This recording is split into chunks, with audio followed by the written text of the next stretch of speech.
तमिलनाडु की तरफ बढ़ रहा है निवार तूफान। सरकार ने एनडीआरएफ की 30 टीमों को किया तैनात। मौसम विभाग ने जारी किया अलर्ट। दोस्तों, भारत पर हमेशा से ही चक्रवाती तूफानों का खतरा मंडराता रहता है।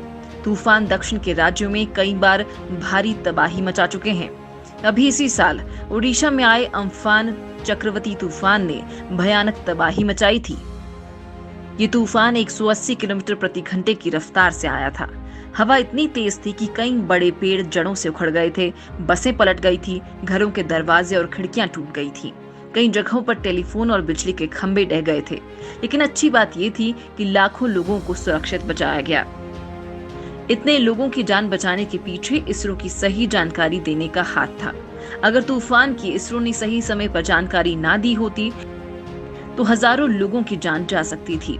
अम्फान की तरह ही अब निवार नाम का तूफान तबाही मचाने को तैयार है।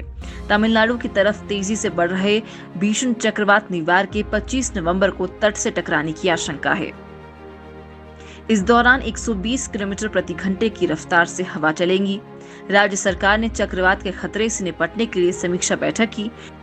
इसमें जिला प्रशासनों को तत्पर और तैयार रहने के लिए निर्देश दिए गए। इसके साथ ही अगले आदेश तक 7 जिलों में अंतर जिला बस सेवाएं निलंबित कर दी गई हैं। कुछ जिलों में ट्रेनें भी आंशिक या पूरी तरह रद्द कर दी गई हैं। वहीं एनडीआरएफ ने चक्रवात निवार के मद्देनजर राहत और बचाव कार्य शुरू करने के लिए 30 दलों को तैयार किया है। ये तूफान आंध्र प्रदेश, तमिलनाडु और पुडुचेरी के तटीय क्षेत्रों में दस्तक दे सकता है। मौसम विज्ञान विभाग ने बताया कि दक्षिण पश्चिम एवं निकटवर्ती दक्षिण पूर्वी बंगाल की खाड़ी के ऊपर दबाव का क्षेत्र 11 किलोमीटर प्रति घंटे की रफ्तार से पश्चिम उत्तर पश्चिमी दिशा की ओर बढ़ रहा है। आईएमडी ने एक बुलेटिन में बताया कि इस कम दबाव के क्षेत्र के आगामी 24 घंटे में एक चक्रवाती तूफान के रूप में बदलने की संभावना है। आईएमडी ने चेतावनी दी कि इसके कारण 24 नवंबर से 26 नवंबर के दौरान तमिलनाडु, पुडुचेरी और कराईकल में बारिश, गरज के साथ बौछारें पड़ने की बहुत संभावना है। इसके अलावा पुडुकोट्टई, तंजावुर, तिरुवरूर, कराइल, नगापट्टिनम, कुडालोर, अरियालूर और पेरलंबूर, कलाकुरुची, पुडुचेरी, विलुपुरम, त्रिवन्नमलाई और चेंगलपट्टू में भारी बारिश होने की आशंका है। इसी को देखते हुए हाई अलर्ट घोषित कर दिया गया है और मछुआरों को 26 नवंबर तक समुद्र में नहीं जाने को कहा गया है। निवार तूफान पर नजर रखे है इसरो के सैटेलाइट पल पल की दे रहे जानकारी।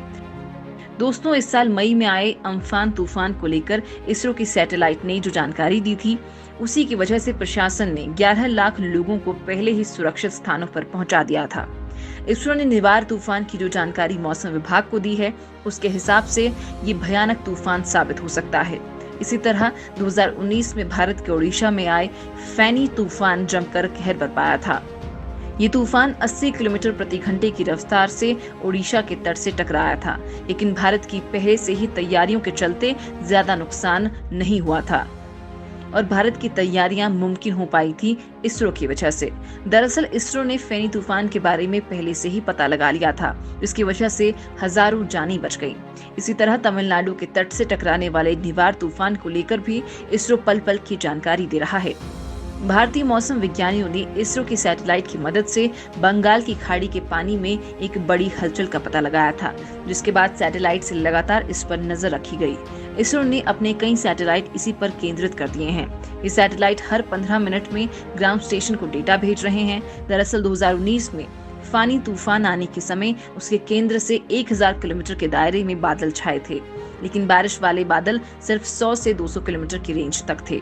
बाकी बादल करीब 11,000 फीट की ऊंचाई पर थे। इनसैट सीरीज के उपग्रहों से पहली जो जानकारी मिली, उस पर बारीक नजर रखने के लिए स्कैटसैट 1 को तैनात किया गया था। उसे चक्रवाती तूफान के केंद्र पर नजर रखी गई थी।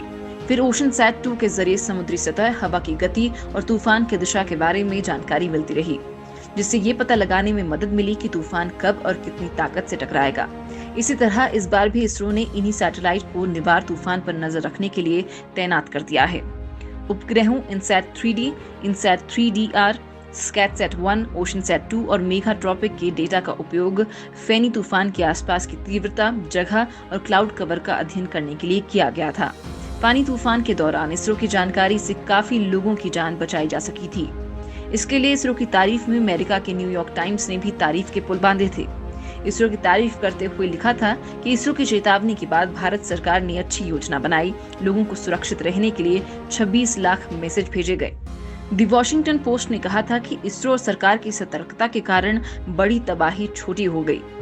इसके बाद इसी साल मई में आए अम्फान तूफान को लेकर भी इसरो की जानकारी की वजह से कई लोगों की जान बचाई जा सकी थी और अब निवार तूफान तमिलनाडु की तरफ बढ़ रहा है। इसरो के सैटेलाइट से मिली जानकारी के मुताबिक मौसम विभाग चेतावनी जारी कर रहा है। फिलहाल तूफानों की और सटीक जानकारी के लिए इसरो अत्याधुनिक अर्थ ऑब्जर्वेशन सैटेलाइट जियो इमेजिंग सैटेलाइट GSAT-1 लॉन्च करने की तैयारी में है। इसे पहले 5 मार्च को लॉन्च किया जाना था, लेकिन किसी तकनीकी खराबी के चलते ये मिशन रोक दिया गया था।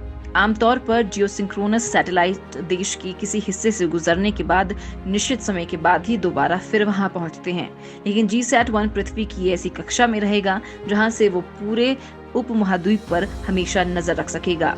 ये सैटेलाइट मौसम की भविष्यवाणी और प्राकृतिक आपदा में काफी मददगार साबित होगी और उसकी एकदम सटीक जानकारी देगा।